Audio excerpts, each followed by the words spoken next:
Hey guys, what's up? It's Alex or Nuzz here, and in today's video, I'm going to be testing out Runescape's most expensive weapon and seeing how much it improves my PVM times.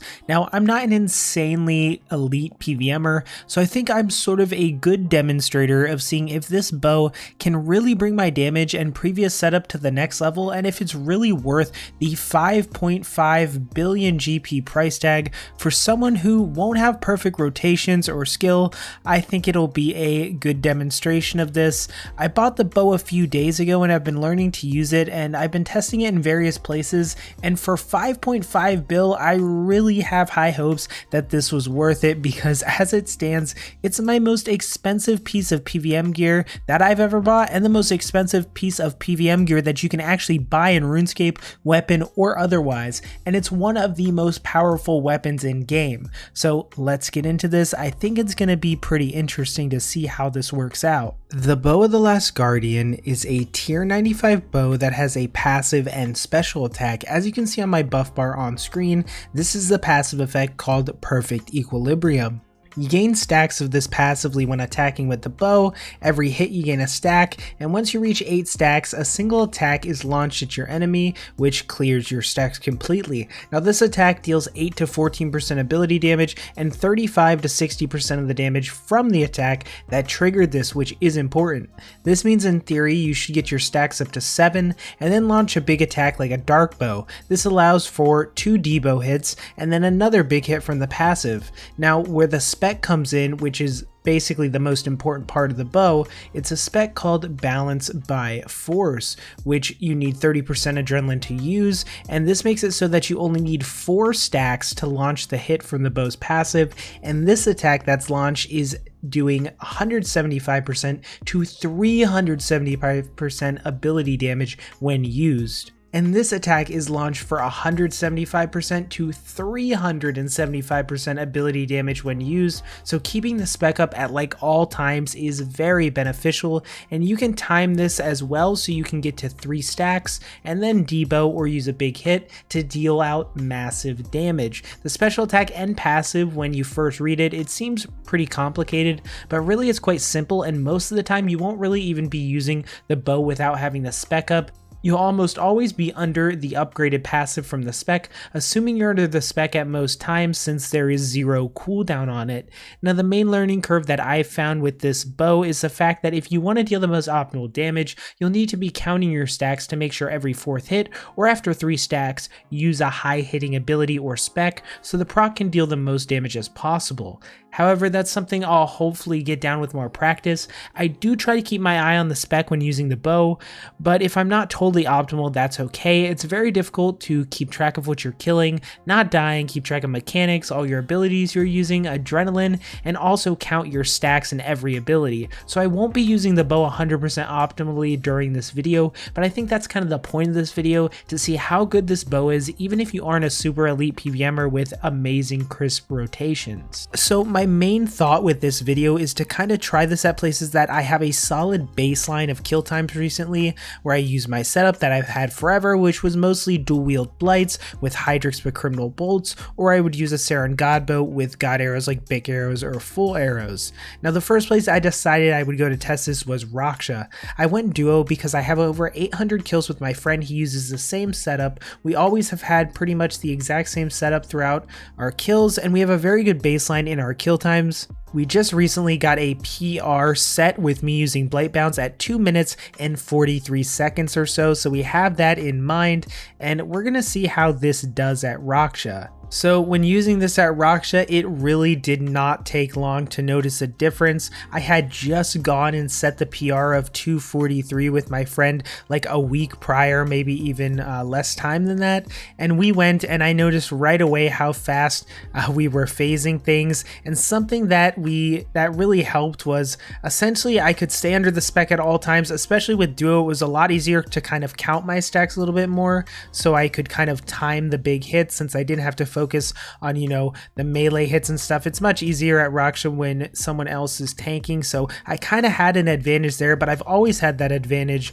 when we duo, even for our PR. But the thing that happened was we actually skipped one of the mechanics on phase 2. So Raksha will normally on phase 2, he'll do the little shadow balls on the ground, and we actually ended up skipping that. We had never done that in over 800 kills, so right away the bow made a huge difference, and you could see it just in skipping that mechanic. And within 20 minutes or 4 or 5 attempts, we ended up absolutely smashing our personal record. So we got our time down to 2 minutes and 27 seconds, which absolutely smashed our record by 17 seconds that we had just set. The main thing was, of course, skipping that mechanic that we were never able to do. So right away, this was a huge success, and it felt so good to be seeing this real difference being made. But we still have a lot more places that I want to test this. So the second place I decided to go was Ambassador. Now at Ambassador, I did do some Ambassador recently, but the one thing is I never did Ambassador with poison arrows, big arrows, and kind of like a poison build.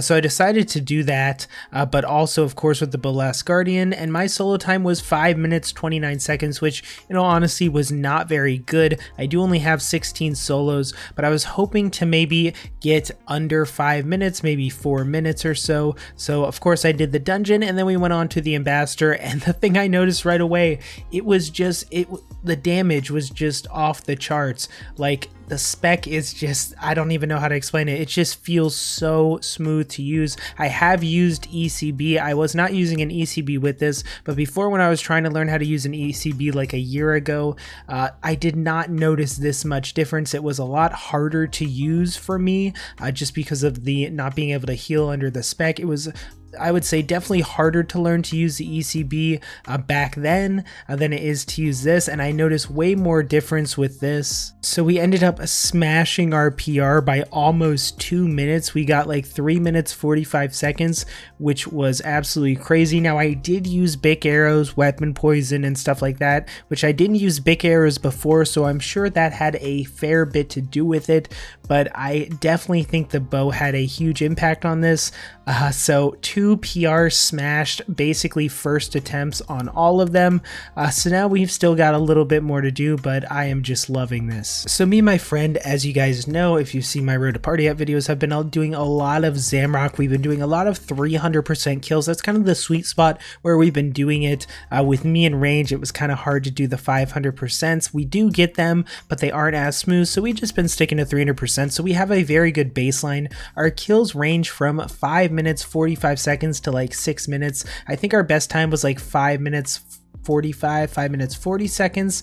And so we went when I got the bow, and we just did 1 hour of Zammy at 300%. And if you look down in the chat box there, we got a 5 minute 14 second kill at 300%, which was 20 to 30 seconds better than what we were getting when I was using Blight Bounce, Hydrix, or SGB with full arrows. So again, the difference is so noticeable, and it's just such a nice thing to see when I spend so much on a weapon that it's just such a noticeable difference. Now, the last place that I want to talk about that I started using this is the Archglacior. So this was the first place I actually tested out the bow, and the thing I realized right away was it was a little bit difficult to get used to there specifically, because I'm so used to using Inspiration Aura and Hydrix bolts with Blight Bounds. So since I'm using Inspiration Aura and Hydrix bolts, my adrenaline is always extremely high. I always have so much adrenaline. Something I did notice with this bow is I use the Debo spec for my EOF way less, like probably 3 or 4 times less than I would with Hydrix bolts and Inspiration Aura, because I always had so much adrenaline I was just spamming it. That is not the case with this bow. I definitely have to preserve my adrenaline and be more careful, pick and choose when I use the Debo in my EOF and stuff. So it was kind of difficult to get used to at the Glacior most notably, but using big arrows and a poison build with this bow in combination, I did use big arrows and the poison build with an SGB, but this bow just brings it it to the next level. I was getting like 3-minute and 30-second 1000% kills or above 1000%, which I know I can even get much better than that, but it just felt so nice to be doing high-ish Enraged Glacier and not having the kills be, you know, super long slog of a kill. So the Glacier was also, you know, a pretty big success there. Something I also learned you can do with the bow is once you get to 3 stacks, if your spec is running out or it's about to run out, you can actually spec again, and the hit from that spec will trigger the hit from the 3 stacks. So you'll kind of get double hits and then go right back into a spec. So you can kind of do that and it works out quite nice. I've been learning a lot just using these only for the past 3 or 4 days. But my final thoughts on this is, so much in PVM, we get an upgrade, we get something, you know, like a different perk, and it's very hard to visualize the difference. You're like, I might feel like I'm hitting a little bit harder, I might feel like my kills are a few seconds shorter, I might feel like, you know, I'm doing a little bit better, but it's very hard to visualize the actual change and the actual you know, difference that upgrades are making sometimes. But with this bow, the change is right there. I have never gotten an upgrade that I felt made this much of a difference, or at least changed things so much that I felt like every boss I went to, I was getting a PR. There are very important and very huge upgrades like the EOF, like the Limitless Sigil, but this just felt, you know, so nice. It felt like I bought something and I was seeing the results, and it made me feel really good about my money that I spent. Now, just like the FSOA, do you need this bow to deal good damage or do high level PVM with range? You definitely don't. I did 2000% Glacier with Ascensions.